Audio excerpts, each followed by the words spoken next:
Hi friends, ആർഫറയിലേക്ക് എല്ലാവർക്കും സ്വാഗതം. ഇന്ന് മാർക്കറ്റിലെ തുടക്കത്തിൽ വളരെ നേട്ടത്തോടെ മുന്നേറിയ ഇൻഡെക്സുകളൊക്കെ പിന്നീട് ഒരു പ്രോഫിറ്റ് ബുക്കിംഗ് മൂലം താഴോട്ടേക്ക് വരുന്ന കാഴ്ചയാണ് നമ്മൾ കണ്ടത്.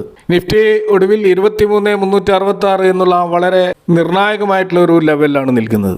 ഇന്ന് മാർക്കറ്റ് അവറിലെ ഇൻവെസ്റ്റേഴ്സ് ഉറ്റുനോക്കിയ ഒരു ഇവന്റ് എന്ന് പറയുന്നത് RBI ഗവർണറുടെ ആ ഒരു പോളിസി സ്പീച്ച് ആയിരുന്നു. പോളിസി ഔട്ട്കമ്മിലുള്ള ഏറ്റവും പ്രധാനപ്പെട്ട ഒരു ഹൈലൈറ്റ് എന്ന് പറയുന്നത് റിപ്പോ നിരക്ക് 5.25% ആയിട്ട് നിലനിർത്തിയിരിക്കുകയാണ്. അപ്പോൾ മാർക്കറ്റ് എക്സ്പെക്ട് ചെയ്തതും ഇതേപോലുള്ള ഒരു തീരുമാനം തന്നെയാണ്. അപ്പോൾ RBI അവരുടെ സ്റ്റാൻസ് അത് ന്യൂട്രൽ ആയിട്ട് തുടരുമെന്നും വ്യക്തമാക്കിയിട്ടുണ്ട്. ക്രൂഡ് ഓയിൽ പ്രൈസ് ഹൈക്കും അതേപോലെ തന്നെ ഗ്ലോബൽ ആയിട്ടുള്ള അൺസർട്ടനിറ്റിയും ഇന്ത്യൻ സമ്പദ് വ്യവസ്ഥയെ ബാധിക്കുമെന്നുള്ള ആ ഒരു ആശങ്കയിൽ RBI അവരുടെ ചില ഫോർകാസ്റ്റുകളിൽ പ്രധാനപ്പെട്ട ചില തിരുത്തലുകൾ വരുത്തിയായിട്ട് കാണാം. ഇപ്പോൾ GDP വളർച്ചാ നിരക്ക് കറണ്ട് ഫൈനാൻഷ്യൽ ഇയറിലെ പ്രവചനം 6.9% ആയിരുന്നു, അത് 6.6 ആയിട്ട് കുറച്ചിട്ടുണ്ട്. അതേപോലെ റീറ്റെയിൽ ഇൻഫ്ലേഷൻ 5.1% ആയിട്ട് ഉയർത്തിയിട്ടുണ്ട്. അപ്പോൾ ഈ രണ്ട് ഫോർകാസ്റ്റും തീർച്ചയായിട്ടും ഇന്ത്യൻ സമ്പദ് വ്യവസ്ഥയുടെ വരും ക്വാർട്ടറുകളിലുള്ള ഒരു പ്രകടനം അതിൽ നേരിതോതിലെങ്കിലും ഒരു ആശങ്ക ഉണ്ടാക്കുന്ന രീതിയിലാണ് നമ്മൾ കാണുന്നത്. എന്നാൽ നിരന്തരം ഇടിഞ്ഞുകൊണ്ടിരിക്കുന്ന റുപ്പിയുടെ ആ ഒരു ഇടിവിനെ പിടിച്ചു നിർത്താൻ വേണ്ടി ഡോളറിനെ കൂടുതലായിട്ട് ഇന്ത്യൻ മാർക്കറ്റിലേക്ക് ആകർഷിക്കാൻ വേണ്ടിയിട്ട് സുപ്രധാനമായിട്ടുള്ള ചില തീരുമാനങ്ങൾ RBI എടുത്തിട്ടുണ്ട്. അതിലൊന്ന്, സർക്കാർ ബോണ്ടുകളിൽ വിദേശ നിക്ഷേപകർക്കുള്ള ആ ഒരു പരിധികൾ വിപുലീകരിച്ചിട്ടുണ്ട്. കൂടാതെ ജനറൽ ആയിട്ടുള്ള ഷോർട്ട് ടേം ആയിട്ടുള്ള നിക്ഷേപങ്ങളിലുള്ള നിയന്ത്രണങ്ങൾ പൂർണ്ണമായിട്ട് ഒഴിവാക്കുകയും ചെയ്തിട്ടുണ്ട്. അപ്പോൾ വിദേശ നിക്ഷേപകർ സർക്കാർ ബോണ്ടുകളിൽ നിന്ന് ലഭിക്കുന്ന അവരുടെ പലിശ വരുമാനത്തിലുണ്ടായിരുന്ന വിത്ത്ഹോൾഡിംഗ് ടാക്സ് അത് പൂർണ്ണമായിട്ട് ഇപ്പോൾ ഒഴിവാക്കിയിട്ടുണ്ട്. കൂടാതെ ക്യാപിറ്റൽ ഗെയിൻ ടാക്സിൽ ബോണ്ടുകൾ വിൽക്കുമ്പോൾ ഉള്ള ആ ഒരു ഗെയിൻ ടാക്സിൽ ഉണ്ടായിരുന്ന 12.5% ടാക്സും എടുത്തു കളഞ്ഞതായിട്ടും നമുക്ക് കാണാം. അപ്പോൾ ഇത് തീർച്ചയായിട്ടും ഫോറിൻ ഇൻവെസ്റ്റേഴ്സ് ഇന്ത്യൻ ബോണ്ടുകളിൽ ഇൻവെസ്റ്റ് ചെയ്യാൻ അവരെ പ്രേരിപ്പിച്ചേക്കാം. അങ്ങനെ നമുക്ക് കൂടുതൽ ഡോളർ റിസർവ് ഉയർത്താൻ കഴിയും എന്നുള്ള ഒരു വിശ്വാസത്തിലാണ് ഈ രീതിയിലുള്ള ഒരു പരിഷ്കരണം കൊണ്ടുവന്നിരിക്കുന്നത്. ഇതുകൂടാതെ NRIസിനും ഇന്ത്യയിലെ ഓവർസീസ് സിറ്റിസൺസിനും സെബി രജിസ്ട്രേഷൻ ഇല്ലാതെ തന്നെ ഇന്ത്യൻ മാർക്കറ്റിൽ നേരിട്ട് നിക്ഷേപിക്കുവാനുള്ള ആ ഒരു പരിധിയും വർദ്ധിപ്പിച്ചിട്ടുണ്ട്. അതുപോലെ ഇന്ത്യയിലെ പൊതുമേഖലാ സ്ഥാപനങ്ങൾക്ക് വിദേശത്ത് നിന്ന് വായ്പകൾ എടുക്കുന്നത് എളുപ്പമാക്കുന്നതിനായിട്ട് സെപ്റ്റംബർ 30 വരെ ഒരു പ്രത്യേക കൺസെഷണൽ ഫോറക്സ് സ്വാപ്പ് സൗകര്യവും ഒരുക്കുന്നുണ്ട്. അതുപോലെ വിദേശത്ത് നിന്ന് ഉൽപ്പന്നങ്ങൾ വിറ്റതിന് ശേഷമുള്ള തുക ഇന്ത്യയിലേക്ക് തിരികെ എത്തിക്കുന്നതിനുള്ള സമയപരിധി 9 മാസമായിട്ടും പുനഃസ്ഥാപിച്ചിട്ടുണ്ട്.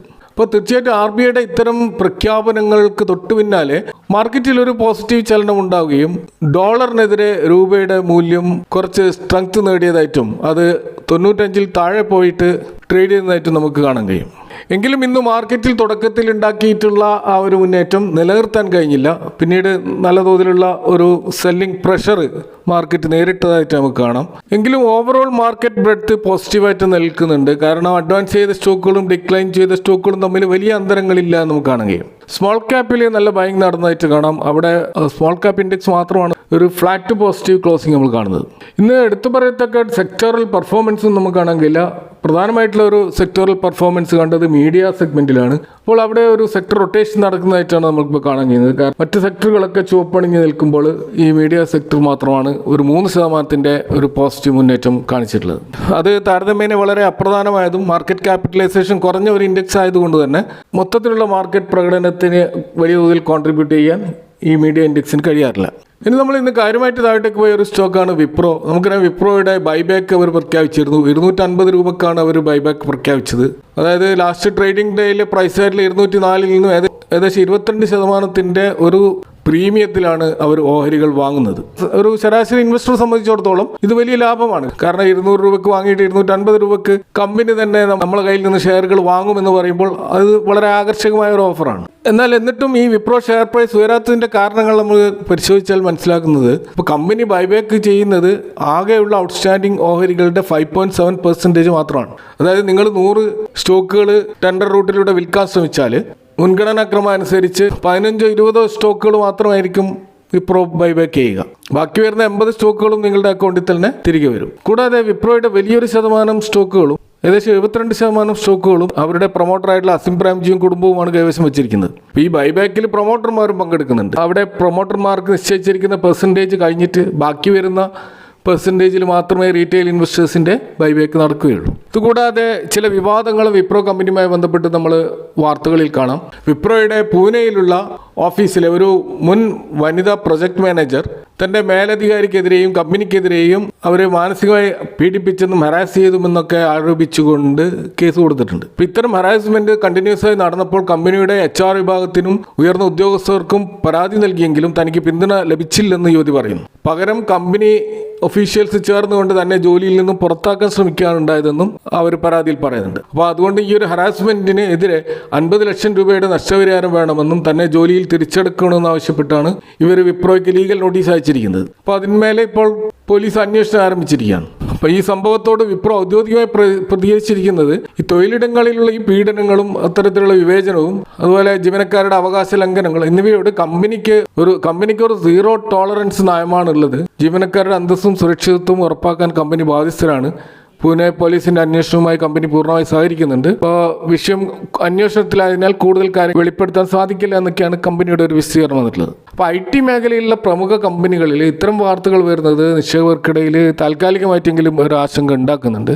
സമാനമായിട്ടുള്ള ഒരു വിവാദം ഈ വർഷം തന്നെ TCSലും ഉണ്ടായിരുന്നു. അവരുടെ നാസിക് ബ്രാഞ്ചിൽ മതപരമായ വിവേചനവും നിർബന്ധിത മതപരിവർത്തന ശ്രമങ്ങളും നടന്ന വലിയൊരു വിവാദം ഇതിനു മുമ്പ് ഉണ്ടായിരുന്നു. ഇപ്പോൾ കമ്പനികൾക്ക് വലിയ സീറോ ടോളറൻസ് നയങ്ങൾ ഉണ്ടെന്ന് അവകാശപ്പെടുമ്പോഴും ഗ്രൗണ്ട് ലെവൽ ജീവനക്കാരുടെ സുരക്ഷിതത്വം ഉറപ്പാക്കുന്നതിൽ വലിയ വീഴ്ചകൾ സംഭവിക്കുന്നുണ്ടെന്നാണ് ഈ ഇൻസിഡൻറ്റുകളൊക്കെ സൂചിപ്പിക്കുന്നത്. അപ്പോൾ ഓൾറെഡി വലിയ തോതിൽ വെല്ലുവിളി നേരിട്ടുകൊണ്ടിരിക്കുന്ന IT സ്റ്റോക്കുകളെ സംബന്ധിച്ചിടത്തോളം ഇത്തരം ന്യൂസുകൾ താൽക്കാലികമായിട്ടെങ്കിലും സ്റ്റോക്കുകളുടെ പ്രൈസ് ഫ്ലക്ച്വേഷന് കാരണമാകുന്നുണ്ട്.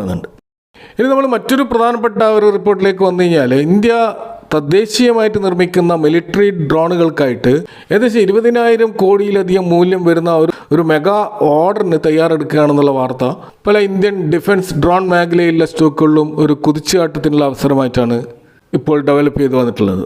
അപ്പോൾ അടുത്ത 18 മുതൽ 24 മാസത്തിനുള്ളിലുള്ള ഡെലിവറി പൂർത്തിയാക്കാനുള്ള ഡ്രോൺ പ്രോജക്റ്റാണിത്. ഇപ്പോൾ പല സ്റ്റോക്കുകളും ഇതിൻ്റെ അടിസ്ഥാനത്തിൽ മുന്നേറിയതായിട്ട് നമുക്ക് കാണാം. ഫോക്കസ് ചെയ്യപ്പെടേണ്ട ചില സ്റ്റോക്കുകളൊക്കെ ആണെങ്കിൽ ഒന്ന് ഐഡിയ ഫോഴ്സ് ടെക്നോളജിയാണ്. ഇന്ത്യൻ ഡ്രോൺ നിർമ്മാണ രംഗത്ത് ഏറ്റവും പ്രമുഖമായ ഒരു കമ്പനിയാണിത്. അപ്പോൾ ഈ ഡിഫൻസ് മേഖലയ്ക്ക് ഡ്രോണുകൾ നൽകുന്നതിൽ നല്ലൊരു എക്സ്പീരിയൻസ് ഈ കമ്പനിക്ക് ഉണ്ട്. അപ്പോൾ ഇവരുടെ സ്വിച്ച് UAV നേത്ര സീരീസിലുള്ള ഡ്രോണുകൾ ഇന്ത്യയിലെ സായുധ സേന ഓൾറെഡി അവരുടെ സർവൈലൻസിന് ഉപയോഗിക്കുന്നുണ്ട്. അപ്പോൾ മിലിറ്ററി ഗ്രേഡ് ഡ്രോണുകൾ നിർമ്മിക്കുന്ന ഇന്ത്യയിലെ ചുരുക്കം കമ്പനികളിൽ ഒന്നായതിനാൽ ഈ പുതിയ ഓർഡറിൽ വലിയൊരു പങ്ക് ഐഡിയ ഫോർജിന് ലഭിക്കാനുള്ള സാധ്യതയുണ്ട്. മറ്റൊന്ന് ഭാരത് ഇലക്ട്രോണിക്സ് ആണ്. പ്രതിരോധ മന്ത്രാലയത്തിന് കീഴിലുള്ള ഈ ഒരു PSU കമ്പനി ഇലക്ട്രോണിക്സ് ഉപകരണങ്ങൾ നിർമ്മാണത്തിൽ മുൻപന്തിയിലുള്ള ഒരു കമ്പനിയാണ്. ഡ്രോണുകൾക്ക് ആവശ്യമായിട്ടുള്ള റഡാറുകൾ, കമ്മ്യൂണിക്കേഷൻ സിസ്റ്റങ്ങൾ, ആൻറ്റി ഡ്രോൺ സംവിധാനങ്ങൾ എന്നിവ വികസിപ്പിക്കുന്നതിൽ ഡ്രോൺ റിസർച്ച് ലാബുകളുമായിട്ട് ഇവർക്ക് ശക്തമായ പങ്കാളിത്തമുണ്ട്. ഡ്രോൺ നിർമ്മാതാക്കൾക്ക് ആവശ്യമായ പ്രധാന കമ്പോണൻസ് നൽകുന്ന കമ്പനി എന്ന നിലയിൽ BELനും ഈ ഓർഡർ വഴി ബിസിനസ്സുകൾ ലഭിക്കാനുള്ള സാധ്യത കൂടുതലാണ്. ഇതുപോലെ ഹിന്ദുസ്ഥാൻ എയറോനോട്ടിക്സ് ലിമിറ്റഡ് ഇന്ത്യയിലെ ഏറ്റവും വലിയ വിമാന ഹെലികോപ്റ്റർ നിർമ്മാണ കമ്പനിയായ HAL ഇപ്പോൾ ഡ്രോൺ മേഖലയിലും ശ്രദ്ധ കേന്ദ്രീകരിക്കുന്നുണ്ട്. വലിയ പ്രതിരോധ ഡ്രോണുകളായിട്ടുള്ള തപസ്, അതുപോലെ അൺമാൻഡ് കോമ്പാക്ട് ഡ്രോൺ പ്രൊജക്റ്റ് ആയിട്ടുള്ള കാറ്റ്സ് എന്നിവയിൽ HAL സജീവമായിട്ട് പ്രവർത്തിക്കുന്നുണ്ട്. അപ്പോൾ ഓർഡറുകൾ വളരെ സ്ട്രാറ്റജിക്കലായിട്ടുള്ളതും ടാക്റ്റിക്കലായിട്ടുള്ള ഒരു മേഖല ആയതിനാൽ ഡിഫൻസിൻ്റെ ഒരു മാർക്കറ്റ് ലീഡർ എന്നുള്ള നിലയിൽ HALന് ഈ ഒരു നിർമ്മാണ രംഗത്ത് കാര്യമായൊരു പങ്കാളിത്തം ഉണ്ടാകുമെന്നാണ് പ്രതീക്ഷിക്കുന്നത്. മറ്റൊരു സ്റ്റോക്ക് സോളാർ ഇൻഡസ്ട്രീസ് ആണ്. സ്ഫോടക വസ്തുക്കളും അതുപോലെ യുദ്ധാപകരണങ്ങൾ നിർമ്മിക്കുന്ന ഒരു പ്രമുഖ സ്വകാര്യ കമ്പനിയാണിത്. അപ്പോൾ ഈ ആത്മഹത്യാ ഡ്രോണുകൾ എന്ന് പറയുന്ന പ്രത്യേക വിഭാഗങ്ങൾ ഇവർ വികസിപ്പിച്ചിട്ടുണ്ട്. മറ്റൊന്ന് രത്തൻ ഇന്ത്യ എന്റർപ്രൈസസ് ആണ്. നിയോസ്കൈ ഇന്ത്യ വഴി ഡ്രോൺ ബിസിനസ്സിലേക്ക് ഇറങ്ങിയ ഒരു കമ്പനിയാണിത്. ഇവരും ഇതേപോലെ തദ്ദേശീയമായിട്ടുള്ള ഡ്രോണുകൾ വികസിപ്പിക്കുന്നതിൽ വലിയ നിക്ഷേപം നടത്തിയിട്ടുണ്ട്. ഇതേപോലെ മറ്റൊരു സ്റ്റോക്ക് സെൻ ടെക്നോളജീസ് ആണ്. ഡ്രോൺ നിർമ്മാണത്തെക്കാൾ ഈ ശത്രുക്കളുടെ ഡ്രോണുകളെ തകർക്കുന്ന ആൻറ്റി ഡ്രോൺ സാങ്കേതിക വിദ്യയിലും മിലിറ്ററി ഡ്രോൺ പൈലറ്റുമാർക്കുള്ള സിമുലേറ്ററുകളും ഇന്ത്യയിൽ ഏറ്റവും മുൻപന്തിയിലുള്ള ഒരു കമ്പനിയാണ് സെൻ ടെക്നോളജീസ്. ഓൾറെഡി ഡിഫൻസ് മേഖലയിൽ നിന്ന് നല്ല ഓർഡറുകൾ കമ്പനിയുടെ കയ്യിലുണ്ട്. അപ്പോൾ ഒരേ സമയം 100-ലധികം ഈ ഡ്രോണുകളെ ഒന്നിച്ച് നേരിടാൻ കഴിയുന്ന ഇന്ത്യയിലെ ആദ്യത്തെ AI powered anti drone system ഇവർ അടുത്തിടെയാണ് വികസിപ്പിച്ചത്. അതുകൊണ്ട് ഗവൺമെന്റിന് വരാനിരിക്കുന്ന ഓർഡറുകളിൽ വലിയൊരു പങ്ക് ഈ ഒരു കമ്പനിക്ക് ലഭിക്കാൻ സാധ്യതയേറെയാണ്. മറ്റൊരു സ്റ്റോക്ക് ഫോക്കസിൽ വരുന്നത് പരസ് ഡിഫൻസ് ആണ്. പ്രതിരോധ മേഖലയ്ക്ക് ആവശ്യമായ ഡ്രോണുകളുടെ ഓപ്റ്റിക്സ്, ക്യാമറ, സെൻസേഴ്സ് ഇവയൊക്കെ നിർമ്മിക്കുന്നതിലും അതുപോലെ തന്നെ ആൻറ്റി ഡ്രോൺ സിസ്റ്റങ്ങളിലും ഈ പരസ് ഡിഫൻസ് വലിയ ശ്രദ്ധ കേന്ദ്രീകരിക്കുന്ന ഒരു കമ്പനിയാണ്. അപ്പോൾ ഇന്ത്യൻ ഡിഫൻസ് മിനിസ്ട്രിയിൽ നിന്ന് പോർട്ടബിൾ ആൻറ്റി ഡ്രോൺ സിസ്റ്റങ്ങൾക്കായി തുടർച്ചയായി കോടിക്കണക്കിന് രൂപയുടെ ഓർഡറുകൾ ഈ പരസ് ഡിഫൻസിനും അവരുടെ സബ്സിഡിയറി കമ്പനിക്കും ഓൾറെഡി ലഭിക്കുന്നുണ്ട്. അപ്പോൾ ഗവൺമെൻറ്റിൻ്റെ പുതിയ നയപ്രകാരം വിദേശ ഡ്രോണുകൾ പൂർണ്ണമായിട്ടും ഒഴിവാക്കി 100% ഇന്ത്യയിൽ നിർമ്മിച്ച ഡ്രോണുകൾക്കാണ് മുൻഗണന നൽകുന്നത്. ഇപ്പോൾ പരസ് ഡിഫൻസ് തദ്ദേശീയമായിട്ടുള്ള ഇത്തരം സാങ്കേതിക വിദ്യകൾ വികസിപ്പിക്കുന്നതിനാൽ വലിയ ഓർഡർ ബുക്ക് ഇവർക്ക് സ്വന്തമായി ലഭിക്കാനുള്ള സാധ്യതയുണ്ട്. ഇപ്പോൾ ഇവിടെ പരാമർശിച്ച ഡ്രോൺ സ്റ്റോക്കുകൾ ഒരു ബൈങ് റെക്കമെൻഡേഷൻ അല്ല, കാരണം ഇതിൻ്റെയൊക്കെ വാല്യുവേഷൻ നമ്മൾ കൃത്യമായിട്ട് പരിശോധിക്കണം. കാരണം പല സ്റ്റോക്കുകളും ഹൈ വാല്യുവേഷനിലാണ് ട്രേഡ് ചെയ്യുന്നത്. അപ്പോൾ ഈ സ്റ്റോക്കുകൾ എപ്പോഴും ഒരു കറക്ഷൻ സമയത്ത് മാത്രം വാങ്ങിക്കേണ്ട സ്റ്റോക്കുകളാണ്. ഇതുപോലെ ഇന്ന് വന്നിട്ടുള്ള മറ്റൊരു പ്രധാനപ്പെട്ട ഒരു റിപ്പോർട്ടാണ് ഹിന്ദുസ്ഥാൻ സിങ്കിൽ നിന്നും ഗവൺമെൻറ് 2% അവരുടെ സ്റ്റേക്ക് വിൽക്കുന്നു എന്നുള്ളത്. അപ്പോൾ നമുക്കറിയാം ഹിന്ദുസ്ഥാൻ സിങ്ക് ഒരു സ്വകാര്യ കമ്പനിയാണ്. അപ്പോൾ ആദ്യം ഒരു പൊതുമേഖലാ സ്ഥാപനമായിട്ട് വളർന്നു വന്ന കമ്പനിയായിരുന്നു ഹിന്ദുസ്ഥാൻ സിങ്ക്. പക്ഷെ പിന്നീട് 2002-2003 കാലഘട്ടത്തിൽ ഡിസ്ഇൻവെസ്റ്റ്മെൻറ്റിൻ്റെ നയത്തിൻ്റെ ഭാഗമായിട്ട് ഈ കമ്പനിയുടെ ഭൂരിഭാഗം ഓഹരികളും അതിൻ്റെ മാനേജ്മെൻറ്റ് ചുമതലയും സ്വകാര്യ ഗ്രൂപ്പായിട്ടുള്ള വേദാന്ത ലിമിറ്റഡിന് കൈമാറുകയാണ് ഉണ്ടായത്. ഇപ്പോൾ കമ്പനിയുടെ ഭൂരിഭാഗം ഓഹരികളും അനിൽ അഗർവാളിൻ്റെ നേതൃത്വത്തിലുള്ള വേദാന്ത ഗ്രൂപ്പിൻ്റെ കയ്യിലാണ്. ഇപ്പോൾ ഏകദേശം 64% ഓഹരികളാണ് വേദാന്തയുടെ കയ്യിലുള്ളത്. കേന്ദ്ര ഗവൺമെൻറ്റിന് 29.5 ഓഹരികൾ മാത്രമാണുള്ളത്. ഇപ്പോൾ ഒരു മൈനോറിറ്റി സ്റ്റേക്ക് മാത്രമാണ് കേന്ദ്ര ഗവൺമെൻറ്റിനുള്ളത്. അപ്പോൾ ഗവൺമെൻറ്റിൻ്റെ കയ്യിൽ 29.5% ഓഹരികളിൽ നിന്ന് 2% ഓഹരികൾ, അത് ഏകദേശം 5000 കോടി രൂപയോളം വരും. അതാണ് ഓഫർ ഫോർ സെയിൽ വഴി വിൽക്കാൻ സർക്കാർ പദ്ധതി ഇടുന്നത്. ഇപ്പോൾ ഗവൺമെൻറ് ഓഹരി വിൽക്കുമ്പോൾ സ്വാഭാവികമായിട്ടും ഒരു ഡിസ്കൗണ്ട് പ്രൈസിലായിരിക്കും വിൽക്കുക. അപ്പോൾ അതുകൊണ്ടാണ് ഇന്ന് മാർക്കറ്റിൽ ഈ സ്റ്റോക്കിൽ ഒരു ഇടിവ് നമ്മൾ കണ്ടത്. ഇനി നമ്മൾ നിഫ്റ്റിയുടെ ഒരു ലെവലുകൾ പരിശോധിച്ചാൽ ഇന്ന് പുട്ട് കോൾ റേഷ്യോ വലിയ തോതിൽ താഴോട്ടേക്ക് വന്നിട്ടുണ്ട്. ഒന്നിൽ താഴെ 0.8, 0.6 ലെവലിലൊക്കെ താഴോട്ടേക്ക് വന്നിട്ടുണ്ട്. അപ്പോൾ ഇത് സൂചിപ്പിക്കുന്നത് മാർക്കറ്റ് ബിയറിഷ് അല്ലെങ്കിലും മുകളിലോട്ട് കുതിക്കാനുള്ള അതിൻ്റെ ആവേശം താൽക്കാലികമായിട്ട് കുറവാണെന്നാണ്. ഇപ്പോൾ 23,400, 23,500 ലെവലുകളിലാണ് ശക്തമായിട്ടുള്ള കോൾ റേറ്റിംഗ് നടന്നിട്ടുള്ളത്. അതുകൊണ്ട് തന്നെ വരും ദിവസങ്ങളിൽ ഈ 23,500 വലിയൊരു സ്ട്രോങ് റെസിസ്റ്റൻസ് ആയിട്ട് നിൽക്കാനുള്ള സാധ്യതയാണ് കാണുന്നത്. പുട്ട് സൈഡിലേക്ക് വന്നാൽ 23,100, 23,000 ലെവലുകളിലാണ് കൂടുതൽ പുട്ട് റേറ്റിംഗ് നടന്നിട്ടുള്ളത്. അതുകൊണ്ട് മാർക്കറ്റ് താഴോട്ടേക്ക് പോയാലും 23,000 ലെവൽ ഒരു സ്ട്രോങ് സപ്പോർട്ടായിട്ട് നിൽക്കാനുള്ള സാധ്യതയാണ് കാണുന്നത്. അപ്പോൾ 23,500 ഇന്ന് മറികടക്കാൻ ശ്രമിച്ചെങ്കിലും പിന്നീട് അവിടെ സസ്റ്റെയിൻ ചെയ്യാൻ സാധിച്ചില്ല. അപ്പോൾ ഈ ഒരു ലെവൽ ബ്രേക്ക് ചെയ്താൽ മാത്രമേ അടുത്തൊരു കുതിപ്പ് നമുക്ക് മാർക്കറ്റിൽ പ്രതീക്ഷിക്കാൻ കഴിയുള്ളൂ. അപ്പോൾ ഇതൊക്കെയാണ് ഇന്നത്തെ മാർക്കറ്റുമായി ബന്ധപ്പെട്ട് നിങ്ങളെ ഷെയർ ചെയ്യാനുള്ളത്. ഈ വിഷയങ്ങളുമായി ബന്ധപ്പെട്ട നിങ്ങളുടെ അഭിപ്രായങ്ങളും കമൻറ്റുകളും അറിയിക്കുക. Thanks for watching. See you next time with another video.